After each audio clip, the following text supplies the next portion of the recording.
thank you all for being here with us tonight. Thank you to all the candidates for attending. So this question is for everyone. It appears that citizens are less and less engaged in their local government. Events like tonight's forum and even city council meetings are seeing low turnouts from members of the public. As a public official, how would you energize the citizens to be more engaged? All right, thank you. Lynn Hall here. So one of the things that I've said along when I decided I was going to run was to get citizen involvement.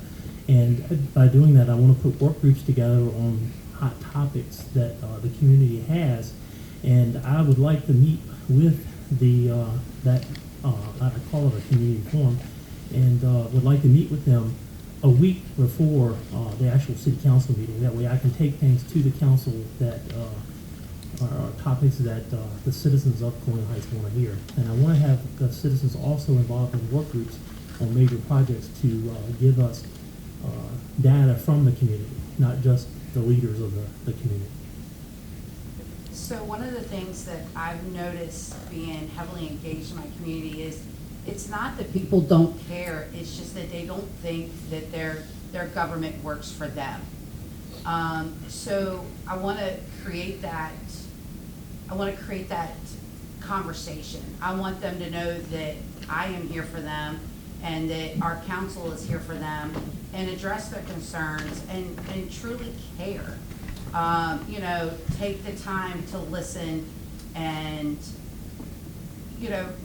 see what really is their problem and actually, do the research and the homework behind it. I think a lot of people just struggle to think that their government truly cares about them, and I want to give them that as not only a person of the community, but a mother and a business owner, and be there and understand their troubles and their concerns. Thank you. I'm Kenny Fernier. I've been on city council for 12 years, and I stepped back, and Delegate Mike Cherry was elected as a delegate, and I have been taking his place for this year, and I'm running now to fill 2 years of his term. One of the things I've been trying to do since I've been on council is to try to get our live stream done so that the citizens that are not able to come out and participate, have them come. They can watch it at home on TV, and possibly be able to participate by logging in. And so, like I said, we're going to continue to pursue that so that more and more citizens can participate.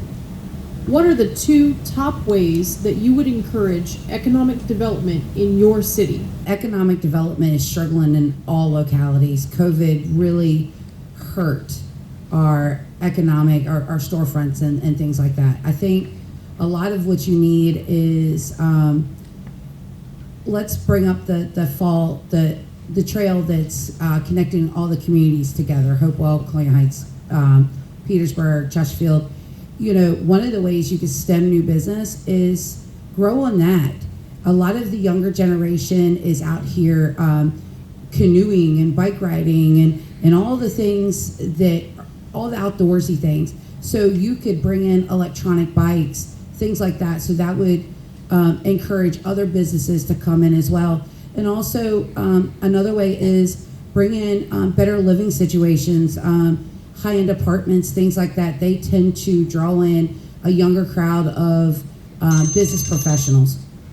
Okay, the way that we could grow our city with economics, we presently have an economic development, but they call around, they check with other businesses and other localities and try to entice them to come to our city. We also need to advertise our city a little bit better. We've just recently come out with a brochure that's showing all the restaurants and things like that, but we also need to highlight the businesses that we have in the city and what they have to offer. And we have also tried to give incentives to attract a business to come here, and that has worked fairly well. But I think it's something else that we need to look at and try to make the incentives a little bit better to be able to get the businesses into the city. I think we need to canvass where we're at. We've got a locality that's 20 miles from Richmond, 120 miles from Washington, D.C., and about 60-some miles from the Carolina line.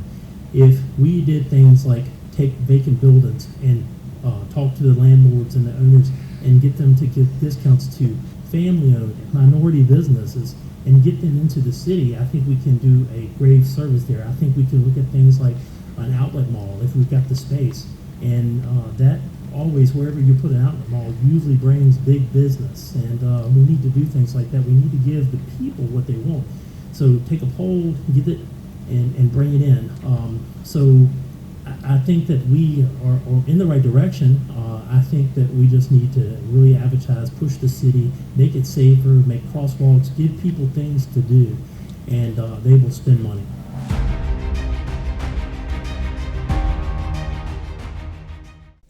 Hi, I'm Carolyn Day Pruitt. And I'm Chai Gallahan. Major media companies have editorialized reporting and called it news.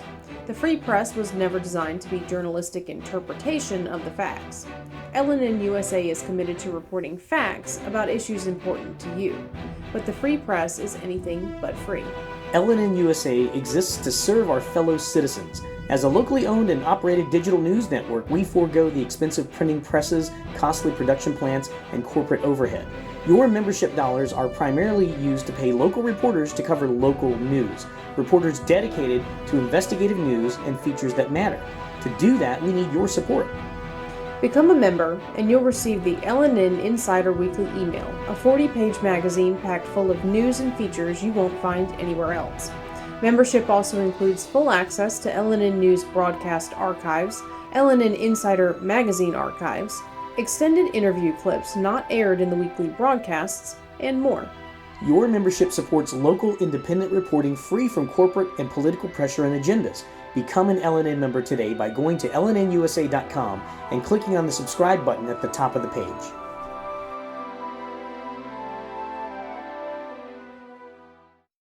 What priorities should ARPA, which is the American Rescue Plan Act, money be allocated to? Okay, the rescue plan. I think in our locality, getting our infrastructure that is very old, get the infrastructure rebuilt, and that would attract more businesses there and possibly more residential to be able to develop in that area. We also need to the infrastructure that we can't get replaced, that we currently could take some of that rescue money and repair what we have. Most of our infrastructure in the city of Colonial Heights is over 50 years old, and it's coming apart, and it's very expensive to repair. I think with our locality, I think we're using it in the right direction. We've done things with it, such as help assist with utility bills when they got out of hand for residents during the COVID. We have also been able to do some clean air projects. We did a sewer assessment and found that they do need help with the sewer system. We have used it to purchase emergency vehicles. I think that we are using it in the right direction. I think that we are right spot on with that. I think we could use more funds, but I think we're where we need to be. I agree a lot with Mr. Fournier. A lot of people don't realize, a lot of Colonial Heights has a lot of older houses, and our sewer lines, our water lines, and everything are extremely old. Every time we go to repair a street, we have to dig into it so much more. So we definitely putting the money to that is the best outcome, but also our broadband capabilities. I think with a lot of people working from home still and things like that, always getting our internet connection and things like that, our technology up to par is a great asset as well. A lot of people don't know, but our city actually gave small businesses help during COVID as well with our ARPA funds, which was great. As a small business owner and knowing a lot of small business owners, it really helped out. Our community and our council did a wonderful job in and helping people inside the community during COVID. As the Fall Line Trail is developed, Colonial Heights will be a key point along the new trail system. How will that impact the city? I think that it will bring economic development. It'll bring people there to ride and walk on the trails. It gives people a safe place to do that. I think it also gives back to the climate and the green, go green. I think that along the trails there's going to be plenty of trees. I think that it's going to be a very positive thing for the city. Not only that, all the way from Ashland to Petersburg, it's just going to be something that gives keeps giving back. I think that you'll see a lot from it just by attracting people that will be wanting to be close to that trail and businesses that will want to be close to that trail. Like I had said before, this is a great opportunity for more economic development, e-bikes, canoeing, exercises along the trail. Not only that'll bring in more of your younger generation, and having that in your locality is a great way to bring in younger families. You know, in a city like Colonial Heights, unfortunately, we have a lot of elderly, a lot of over 65. And what we're lacking is the newer, I saw you laughing at me. I'm sorry. But the newer generation of families, the new generation of families are out there. They're doing things. They're canoeing. They're bicycling. They're doing all these things. So it's a great attraction to attract younger families to your area, and that's something that I think all of our areas need, but especially Colonial Heights. The other two candidates have summed it up pretty well. Anything that we can have in the city, especially new, will attract people to come to the city and visit and stay and purchase meals and things like that. Prime example of what that trail would do is we brought in the Chili Pepper ball team, and it's just been a tremendous hit. And lots of people participate, and they're always having events and things like that. And we could do the same thing on the trail, have all kind of events, and that would attract the people to come in.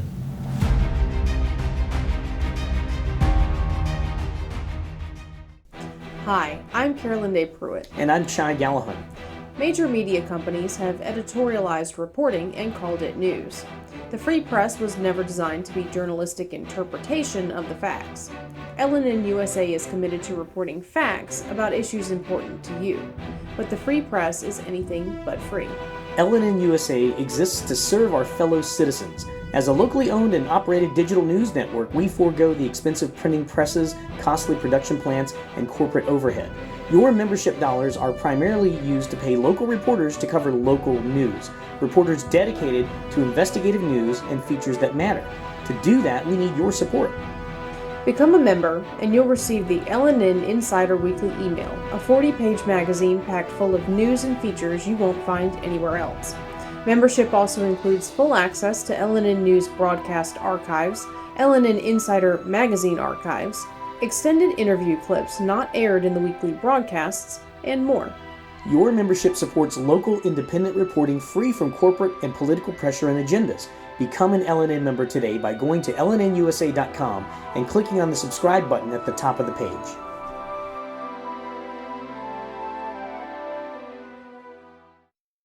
Earlier this year, there was discussions of redeveloping an empty portion of South Park Mall into apartments. What do you think the future of South Park Mall and similar brick and mortar retail spaces in the city look like? Okay, that's a very interesting topic. We have some people that are all for putting in these high-class apartments, and we have a lot of people that think it's going to bring something negative to the city. But my personal feeling is that it would be a big economic boom for the city. It would revamp the mall. It would bring more people to the mall, and it may, in the future, if it does very well, they may possibly add more apartments, high-end apartments in that area. and I really think it would be a good fit for the city. Right now, we don't have anything for what's called the millennials. These are the younger people coming in. We don't have anything for them, and I think it would be a good fit for the city. I 100% support it. I think it will give us more places to live in the city instead of going out or going up, and I think that's a positive thing. I think that looking at some of the other locations that are managed by this company, I had concerns just like everybody else. I said, well, this is going to be bad for the city because of crime possibility and just letting the property go. But I've seen some of their other facilities, and I'm telling you, it is just amazing. I have talked to some of the powers that be in the city, and I think that will not bring the crime that I once thought it was. So if you really research it hard, I think you will be for it as well. I think it's just going to be positive for the economy of the city of Colonial Heights. I have actually been one of the ones to help organize the town hall meetings about the proposed apartments, and I've been privy to a lot of the information that goes along with that. The apartments are not only a phenomenal idea and a great economic boost, but a lot of people don't know that our commercial real estate around South Park Mall is at an 8% to 9% vacancy rate, which is a huge number for a lot of localities. And of course, a lot of that is COVID driven. And again, like Mr. Fournier said, attracting the millennials, the lock and go ability to not have to worry about cutting your grass or any of these things is a huge thing nowadays. And if you go up to the Short Pump area and things like that, those are the people that are living there and attracted to that, pre-family. As people across the country experience record inflation hitting their wallets, what can City Council do to help ease that burden for their constituents?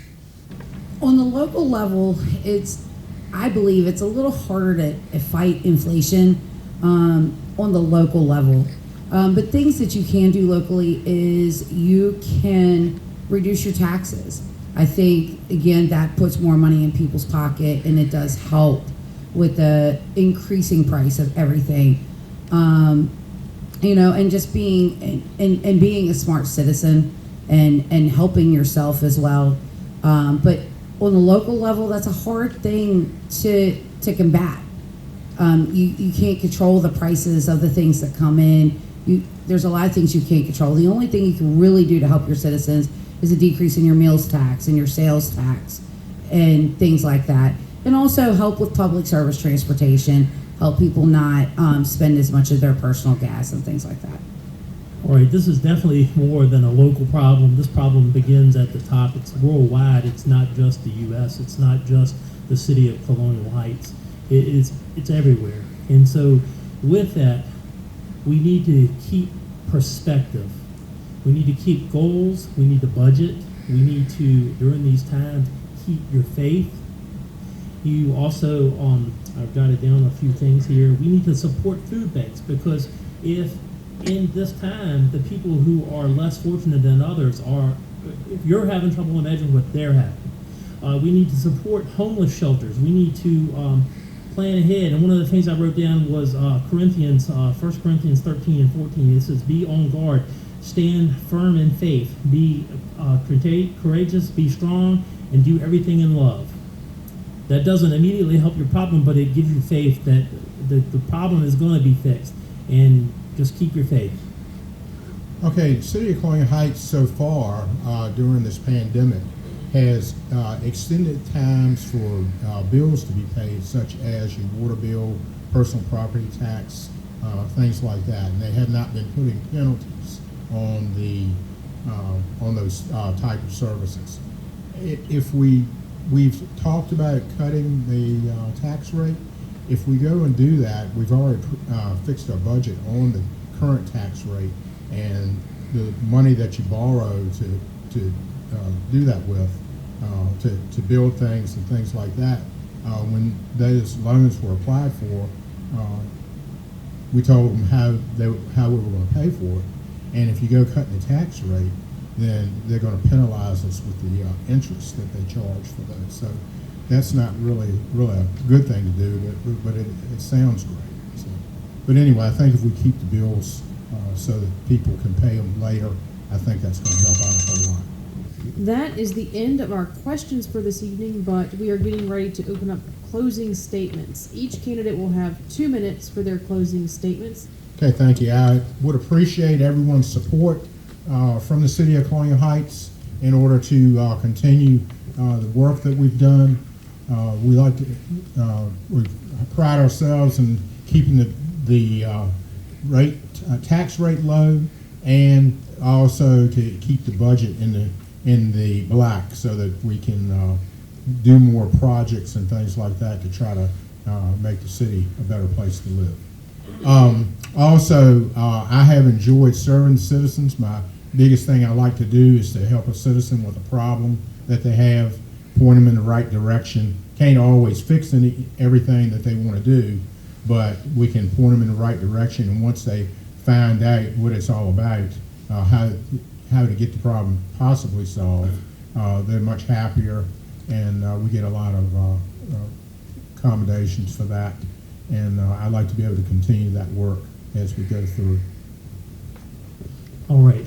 Thank you for listening to us tonight. I want to get support from folks. I am not a politician, and that is the reason you should vote for me. I am a person that goes to work every day, not that politicians don't. I work hard. I know how to make an honest dollar. I've been in the city all my life. I have been a volunteer with the Colonial Heights Fire Department as a paramedic and firefighter and as a lieutenant. So I know how the city operations are. Some of the things that I believe in is I believe in the city. I believe that we can grow. I think that with citizen involvement is super important. I think that you just gotta get out there, get them involved, and vote. That's the other thing. You just got to get out there and vote. So I'm encouraging people to get out and vote, because every single vote, whether you vote for me or whether you vote for somebody else, your vote counts. And that's telling everyone in that city, the leaders, the citizens, that you're standing up for yourselves, you're standing up for what is right for the city of Colonial Heights. I don't know everything that's right for the city, but I'm sure willing to learn. And I'm going to hear every single complaint. I want it in my ears. I want it in my emails. I want it, however, in person. But I want to be able to help you.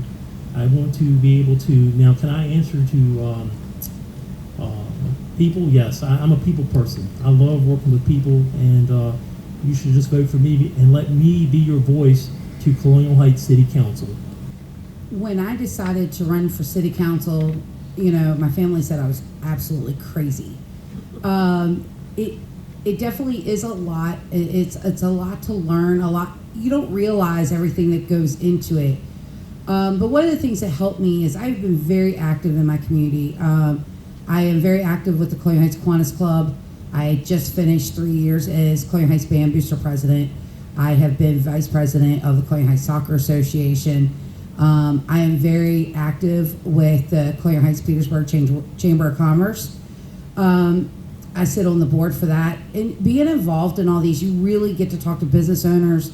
You get to talk to people. You get to see what the kids think. And I think to sit up here is you have to be involved in your community. You have to talk to your neighbors. You have to talk to your friends. You have to talk to your kids. Because everybody's got a voice and everybody's got a say. And to have that kind of communication, you need to be where they can see you. You need to be out there in the public so that they feel comfortable talking to you. I own a business in the city. I have for 10 years, or almost 10 years. And we have been truly successful and totally blessed. Our community has supported us completely. And it's my turn to be able to give back to my community. Being involved with the schools, being involved with the kids and everything. It's kind of like my time now that my kids are graduated, to be able to really give back to my community and listen and help with all the things that I've seen for so long. Commercial revitalization is huge, and I have a great business mind, and I think that's where I can shine and where I can help the citizens of Colonial Heights and us really take it to the next level. Thank you to all of the candidates who came out tonight and took the time out of their very busy schedules. Campaigning is hard. Campaigning takes a lot of time and energy and focus. And if you're doing it while you're doing another job or raising a family, it's even harder. So thank you all for being here.